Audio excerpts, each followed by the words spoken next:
pag-alaga nato mga manok guys nako kayo makatabang kagapon kayo kanato. Kay pwede magani nga ato tinunggab silang mga panginabuhian nato. Kay kain ka magid kita sa lagi sa ilang mga itlog tagadlaw. Nya dili kita malugi kay ang itlog silbi nato ganing ginansya pero nakapin pa man ani dili man maurot nato sa gamit gasto na itong pagkaon kanila lalog kay dito naman ang itlog na itong makuha gikan kanila o nga diligid kita logi niya kadua po ang atong capital silbi ang atong mga manok naalag atong mga manok niya ang siya silbi ang mga itlog kanila o nga diligid kita malugi isang taon na ito diligid kita malakansi kay samtang nagkadugay ang panahon kini pong atong mga manok nagkabugat po ang ilang timbang nya mao nga makatubo gyapon sila nagyapon kita ay maka-interest gyapon kita sa tuang mga manok lagani dili jud mawala ang atuang kapital kay ni ara man jud kini sila mao nga buhi na pud kita og bago na pud karong mga piso kay ato na pong idugang sa tuang mga manok nini kanila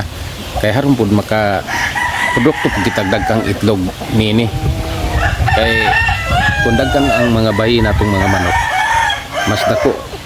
ang atong makita nga mga itlog makagadlaw nya ang atong mga laki pod di medyo kalikayan nga mag-breeding kada do na medyo mga laki nga apil niini mudag ko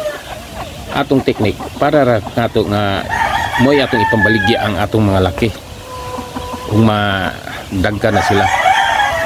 dagko na pod usa dili jud kita malugi mo kanay atong technique karon sa pagbuhi nato nining mga manok o pwede gani nga ato kining gamon natong panginabuhian basta antigor jud kaning mo dala nining mga manok mugalam nini kay inantigo pud ang paggalam nini kinahanglan nga insakto yung pagkaon ang imong ihatag kanila dili nga magka kulang-kulang ug ang ilang mga pagkaon pud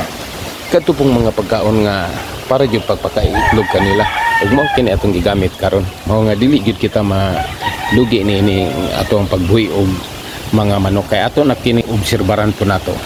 nga di man jud kita alakansi sa ato ang mga pagkaon ni kanila na jud kita mahimo nga ginansya kay makuha man jud kita itlog kada adlaw makaharvest man jud kita ni kanila kinahanglan jud nato sila kadua ka bisis na pagkanon sila sa kadlaw kay dili mapud sila makatag mayong itlog kanato kun dili nato sila update ang pagkaon kanila bisag ikadora sila ka bisis nato sa pagkanon sa kadlaw ang importante nga ato silang update kita makatag kanila